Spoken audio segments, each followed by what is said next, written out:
Hey guys, well I am walking home actually from work in the rain. It's a Monday night and I figured that as I was walking I was like, man, I should do an update video for you guys, because the last video that I showed you was the boat restoration project, which I'm super happy with, and all you guys have given me some amazing feedback and comments on it, so thank you so much for that. The most important thing that I wanted to update you guys on right now is that the fiberglass boat restoration project that I did sort of mid last year, well, that project has definitely come to an end now because, well, it's as sad as it is, I actually sold that boat this week. The new owners had seen all of the videos on YouTube. In fact, you might be watching this right now. I look forward to seeing the fish that you catch. But the boat's gone, and that's something that I've had to just deal with. So it's good. It frees up some cash. That means I can put that back into the new boat, which is awesome. And this last weekend, I finally had a chance, after doing some work to the engine, to do a bit more of an update on it, and then do a sea trial for the first time. So I've done that, and I wanted to share that with you guys now. So check it out and enjoy the video. Hey guys, what's going on? So, for the first time, really, ever, I've had a chance today to do my proper sea trials in the new boat.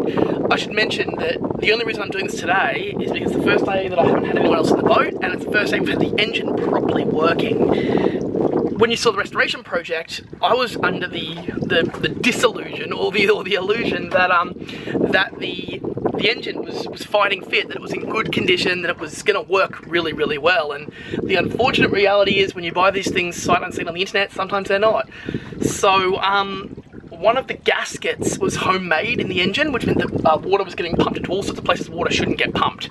And ultimately what had happened was the lower of the three pistons had seized up, and which was weird because it had worked a little bit, and then obviously I took it from the boat ramp, which is when you saw that tiny bit of footage in the end of my last restoration video, and so it worked for probably 3 or 4 hours, and then I left it for a week, came back, and the lower piston was completely seized.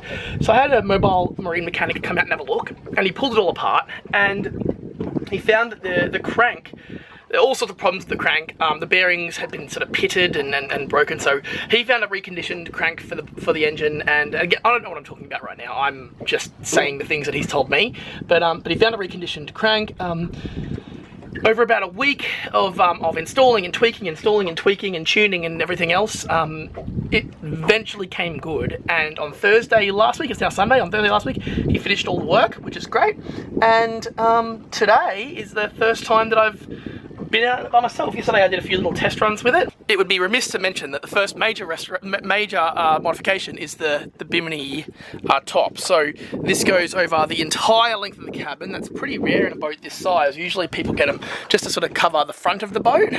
So so this covers everything. I'll have to get a shot of this back at the pontoon so you can see it properly. It's pretty nice, It's actually not tied up as tight as it should be, so it's got a bit of it's a bit loose, but that's all right. You can see on this side where it's tighter, that's sort of what it's more supposed to look. So I've got that just strapped to the front towards the front of the boat, and then also to the rear. You've seen the rod holders. This engine is obviously now finally working. Carbon fuel tank stored neatly there. I need to work out another way to store extra fuel, because I've worked out that this is a lot more thirsty than my previous engine was, which is what you would expect when it's double the horsepower. But needless to say, I do require a new engine, a new fuel tank, or at least excess fuel. I don't have the cushions here right now just because we're dealing with some stormy weather, as you can see, and I knew that bringing it out here just was unnecessary, and I don't want to get them wet. The window seals we put in do leak a little bit, so I've got a silicone underneath the rubber seals. So the problem with them leaking is when they leak, the water pulls up down here under the cushions, which means that ultimately the water gets into the cushion covers, and that's a bit gross. So so I've left them out for now, but I'll include a photo of what they look like in. The fire extinguisher is a new addition that only got installed yesterday. Just decided that, you know, especially with bringing the family out, although to be honest, there's a fire, it doesn't really matter who's here, you want to be safe. So that just mounts there quite neatly. I've also put in some paddles. Now, legally, I don't believe that you need to have paddles in this size of boat, but I know that if we're just going through the canals and something goes wrong, or something silly like we run out of petrol, I definitely want to have another way, just to get to the nearest pontoon before you, like, sometimes it's easier to do that than to drop anchor, so especially when the anchor's all spooled up down there. So I've mounted 2 paddles they clip underneath both sides. They're quite long, as you can see there, which means that you can sit on the side in that rear seat and easily paddle with that. And they both, I've got one on the port side, one on the starboard side, and they clip underneath, as you can see, maybe up under there. I've also added underneath this side the anchor light, which is there, so that also unclips and gets docked towards the back of the boat down there for when you're actually moving. That's about, on a pole, it's about 1 metre high, so it meets all of the legal requirements. I think that's all that I've done in terms of modifications since the restoration video. I'm really happy with the way it performs. It's I mean, obviously, I said this like the last restoration project, it's a lot more stable than previous boats that I've owned have been, especially when you're dealing with aluminium tinnies. That's like, they're very, very buoyant and quite light, which means that they don't take swell particularly well.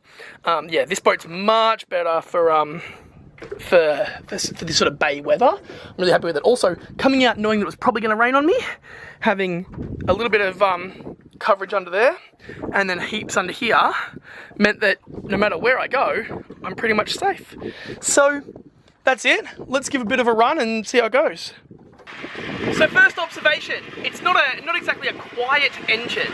I knew that it wouldn't be. It's not 4-stroke. It's a 2003 model, which means it's certainly not new either. But I don't know. What do you expect, right? Like it's been reconditioned, so it's also due for a tune. It's loud. It's noisy. If I give it a rev down here,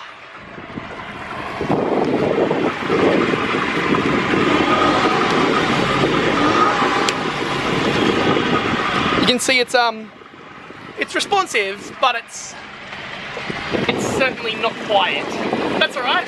That's one of the sacrifices that we make for having a bit more power and a better boat. So let's go.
Thank you so much for watching this video.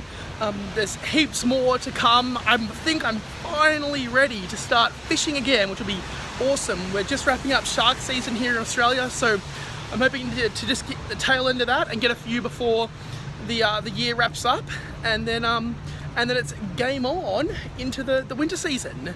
I'm going through a little alleyway here. Anyway guys, thank you so much for watching. As always, give us a thumbs up and a subscribe if you like it. Really appreciate all the feedback you guys give me all the time. It's what motivates me to keep making more videos. So I appreciate all that, and I'll see you guys soon.